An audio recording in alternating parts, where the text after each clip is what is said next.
तो पहला ही प्रश्न श्री राम जी पूछ रहे हैं भरत से। वो पूछ रहे हैं कि क्या तुम अपने राज्य के आचार्यों का, वैद्यों का, गुरुओं का, पुरोहितों का और अग्रजों का ऐसा ही सम्मान करते हो जैसा मैं करता था? पहला ही प्रश्न है, क्या तुम अपने राज्य के आचार्यों का, गुरुओं का, अग्रजों का, पुरोहितों का वैसा ही सम्मान करते हो जैसे मैं करता था? तो भरत कहते हैं, हां, मेरी कोशिश तो यही है कि मैं मेरे सभी अग्रजों का सम्मान करूं। मेरी कोशिश तो यही है मैं मेरे सभी गुरुओं का सम्मान करूं। मैं मेरी कोशिश ये करता हूं आचार्यों का सम्मान करूं, लेकिन पुरोहितों के बारे में थोड़ी मुझे मन में आशंका रहती है। राम पूछते क्यों, इसमें आशंका क्या है? तो वो कह रहे हैं कि पुरोहित तो कर्मकांडी कराते हैं ना। तो राम कहते हैं, तो तुमने क्या मान लिया, वो गुरुओं के नीचे है क्या, आचार्यों से कम है क्या? तो कह रहे हैं कि मेरे मन में कभी कभी ऐसा प्रश्न आता है कि पुरोहितों को इतना ही सम्मान क्यों देना, जितना आचार्यों को, जितना गुरुओं को, जितना उसको। क्योंकि हम मानते हैं कि भगवान तो घट घट में है, ईश्वर तो हर कण में व्याप्त है। पुरोहित हमको कर्म कांड की तरफ लेके जाते हैं, तरीके बताते हैं पूजा के, जबकि ईश्वर तो कण कण में है, घट घट में है, भावना से ईश्वर है। पुरोहिताई में क्या है? अब राम जी का उत्तर सुनिए।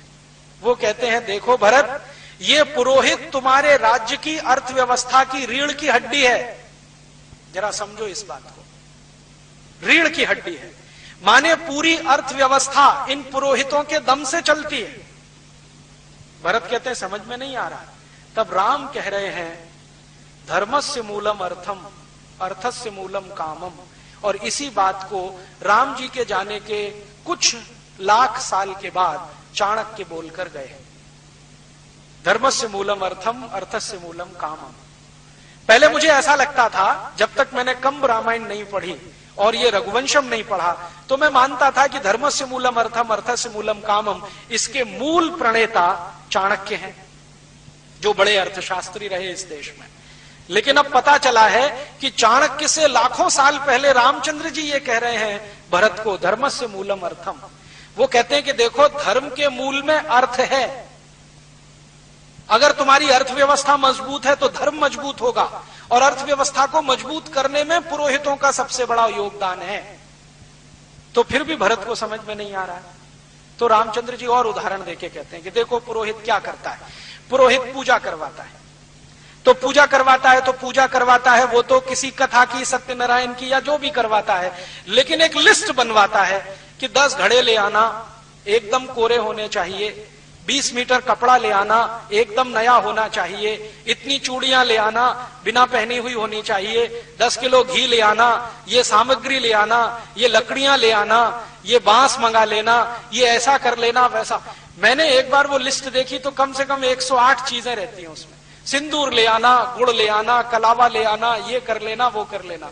तो राम समझा रहे हैं कि देखो, जो आदमी पूजा तो भगवान की कराएगा, वो तो भावना से भी हो सकती है, लेकिन जानबूझकर वो इतनी चीजें मंगाएगा क्योंकि कारीगर जो इन चीजों को बना रहे हैं वो बिकना भी तो चाहिए। उस दिन मेरे समझ में आया श्री राम जी की परिभाषा कि पुरोहित मार्केटिंग मैनेजर होते हैं। अब समझ में आया, इनसे बड़ा मार्केटिंग मैनेजर कौन होगा। अब देखो, वो कह रहे हैं घड़े ले आना, कोरे लाना, तो कुम्हार का काम बढ़ा कि नहीं, घड़े बिके उसके। फिर घड़े पे ढकने के लिए ढक्कन और ले आना, तो कुम्हार का काम और बढ़ा, बिक्री हुई। फिर कहते हैं सकोरे ले आना, कुल्लड़ ले आना, तो उसमें प्रसाद रखेंगे, तो ऐसे करेंगे तो मिट्टी में पवित्रता होती है। पवित्रता तो सभी चीजों में होती है, लेकिन मिट्टी के ये नए नए बर्तन अगर कोई पूजा में लाएगा और ऐसी रोज सैकड़ों पूजाएं होती जाएंगी, तो कुम्हारों का काम जिंदगी भर चलता रहेगा। तो कारीगरों को जिंदा रखना है तो वो पुरोहित ही है। वो नए नए कपड़े मंगाते हैं तो जुलाहों का काम चलेगा, बुनकरों का काम चलेगा, धुनकरों का काम चलेगा। वो नए नए कुछ मान लीजिए बांस मंगवा लीजिए तो बांस के कारीगरों का काम चलेगा। यज्ञ कराना है तो घी डलवा रहे हैं तो घी बनाने वाले बाल गोपालों का काम चलेगा, ग्वालों का काम चलेगा, उनकी गाय की संख्या बढ़ेगी क्योंकि घी बिकेगा। और घी को जला के फूंक देना है ताकि नया घी हमेशा बनता रहेगा। ये तो बहुत दूर की कोई बात है। तो राम जब इसको बहुत विस्तार से समझाते हैं, तब भरत कहते हैं क्षमा करना भाई, मुझे ये समझ में नहीं आता था, अब पता चल गया है कि पुरोहित राज्य व्यवस्था के अर्थ को संभालते हैं, इसलिए वो भी आचार्य और गुरु के समकक्ष है। तो राम कहते हैं कि देखो, कभी कभी ऐसा हो जाए कि गुरुओं का सम्मान कुछ कम हो, आचार्यों का कम हो या किसी का, लेकिन पुरोहितों का कम नहीं होने देना कभी, क्योंकि ये है तो राज्य की अर्थव्यवस्था है। अर्थव्यवस्था मजबूत है तो धर्म टिकाओगे, धर्म टिकेगा तो राज्य आगे बढ़ेगा। हमारी आंखें खोलने वाला है ये कॉन्सेप्ट। आज तक हमारे देश में पुरोहितों को गाली देने का काम हमारे आधुनिक पढ़े लिखे लोगों ने बहुत किया है कि ये पोंगापंथी हैं, ढपोर शंखी हैं, ऐसे शंख बजा देते हैं, वैसे घंटा बजा देते हैं।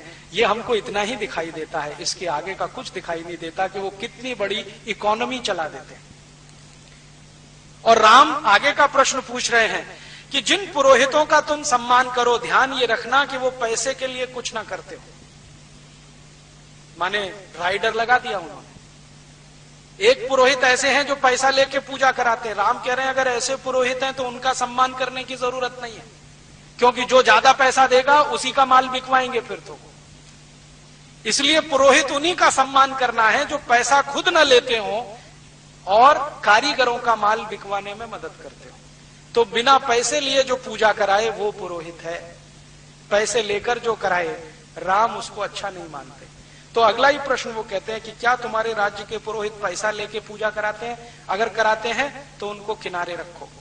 तो भरत कह रहे हैं कि हाँ, मैं अभी लौटकर ऐसी ही व्यवस्था करूंगा कि वो बिना पैसे की पूजा कराएं। तो राम कहते हैं कि पुरोहित को तो, अब वो पुरोहित के लिए कह रहे हैं, पुरोहित को तो जिस घर में पूजा करानी है वहां का पानी भी ग्रहण नहीं करना चाहिए,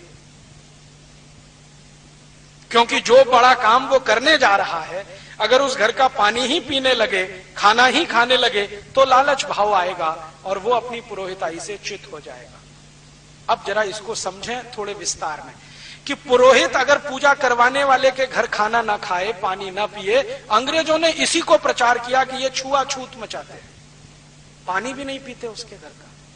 मूर्ख अंग्रेजों को पता नहीं था कि वो श्री राम की कही हुई बात का पालन करते हैं, जिसके घर पूजा करानी है उसके घर पानी भी नहीं पीना, पानी कहीं और जाके पीना। अंग्रेजों ने इसको छुआछूत से जोड़ दिया और हिंदुस्तान के कुछ मूर्ख इतिहासकारों ने उस पर पुस्तकों की पुस्तकें लिख डाली कि ये तो छुआछूत मचाते हैं, ये तो गरीबों के घर का पानी नहीं पीते, ये तो नीची जाति और ऊंची जाति करते रहते। वो नीची ऊंची जाति का प्रश्न नहीं था, जिनके घर पूजा करानी है वो कोई भी जाति का हो, कोई भी संप्रदाय का हो, वहां पानी नहीं पीना है, भोजन ग्रहण नहीं करना है, दक्षिणा नहीं लेनी है, प्रसाद नहीं लेना है, ये श्री राम बोलकर गए, तो उनका पालन करते।